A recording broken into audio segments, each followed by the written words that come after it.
Terceiro ano com relação ao outro composto nitrogenado, agora então, amida, ele é bastante parecido com o anterior, que é amina, favor não confundir os nomes e também não confundir os compostos. Como que eu reconheço uma amida? Eles são compostos em que também vai ter nitrogênio, só que esse nitrogênio, ele vai estar ligado, associado a um radical carbonila. Então, o fato de você identificar um nitrogênio na fórmula não significa que vai ser uma amina, por exemplo.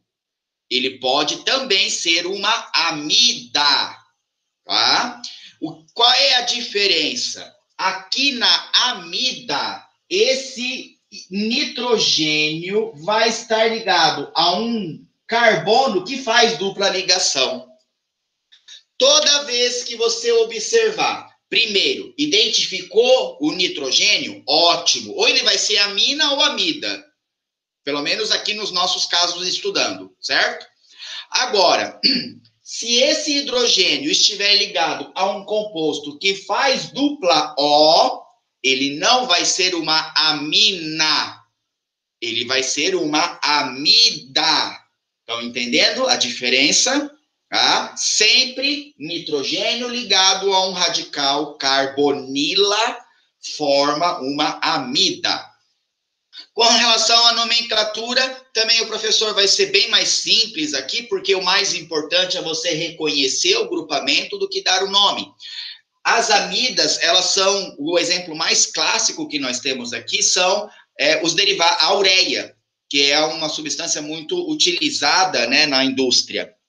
Então, nós também podemos ter amina, né, podemos ter amida primária, secundária, uma terciária, tá?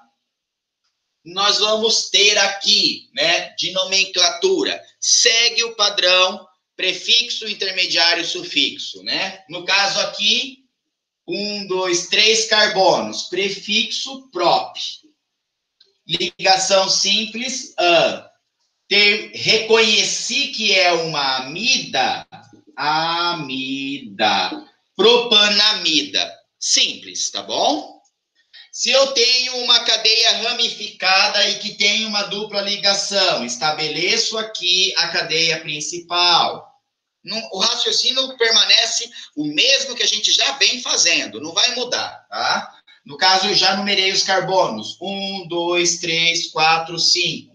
Ramificação do carbono 3. 3-metil.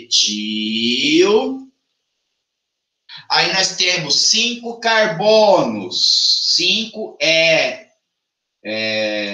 pente, desculpa. Pente. Eu tenho uma dupla ligação no carbono 4. Coloca 4 em, igual a gente vem fazendo. Não muda nada.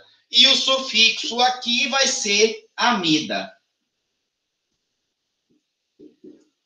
Ok? 3-metil, pente, 4 em amida.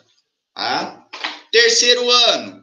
Novamente, o professor não vai cobrar muito nomenclatura de amina e amida. É muito mais importante você reconhecer o que é uma e o que é a outra. E reconhecer pela fórmula, ou então quando o exercício te dá um nome. Tá? Isso daqui sim é muito importante, é de uma relevância muito maior. E aqui o professor faz também uma pequena revisão de tudo que a gente já viu, porque esses nomes, por mais difíceis, estranhos que a gente possa, né, verificar aqui, são compostos que estão no nosso dia a dia. Hidrocarboneto, por exemplo, é o gás natural, o gás do pum, o gás de cozinha, que é o gás butano, os derivados de petróleo também, né? Hidrocarboneto, o gás natural e derivados de petróleo. Haleto orgânico, temos o teflon, que aquelas panelas de teflon que são antiaderentes, aquilo é um haleto orgânico. Outra situação também é o composto utilizado nos corretivos dos estudantes. Também possui um haleto orgânico aqui dentro. Com relação aos álcools, nós temos os mais variados tipos de álcool, que pode ser esse combustível, né? O álcool etílico ou etanol, né? Nós também temos outros álcools, que isopropílico, por exemplo, e assim vai. Na cetona, nós temos os mais conhecidos, a cânfora e a acetona. A acetona, lembrando que é a propanona, né? Isso é importante vocês saberem. De aldeído, o que nós temos? O formol. O formol é uma abreviação de formaldeído. Tá? É um composto de um carbono, formaldeído.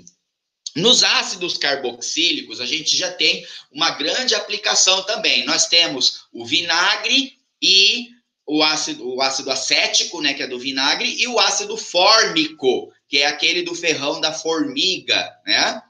Veja, no caso do ácido acético, é o ácido etanóico. Acético tem 2 carbonos, né? O ácido fórmico tem 1 carbono só. E a gente também tem outras aplicações, por exemplo, na biologia, o ácido lático, né? O ácido lático é um ácido carboxílico. O ácido pirúvico, que é o piruvato que a gente estuda lá nas mitocôndrias, é um ácido carboxílico. Temos também o ácido ascórbico, que é da vitamina C, né, de limão, laranja, também é um ácido carboxílico, tá?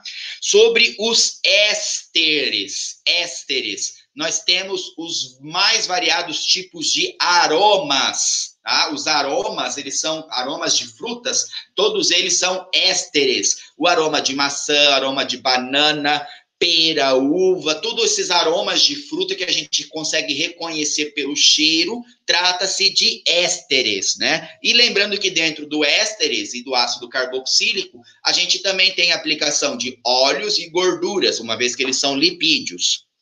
O éter, a aplicação de mais comum é o éter comum mesmo, o etoxietano, que esse éter ele foi utilizado, ele é usado até hoje em hospitais, né, em produtos farmacêuticos, mas também o éter foi muito usado na antiguidade como um anestésico. Colocava, né, molhava aquele paninho ali que a gente vê nos filmes, né, quando a pessoa vai raptar, sequestrar, molha o paninho com éter, coloca ali e a pessoa dorme, né? É o éter, pessoal.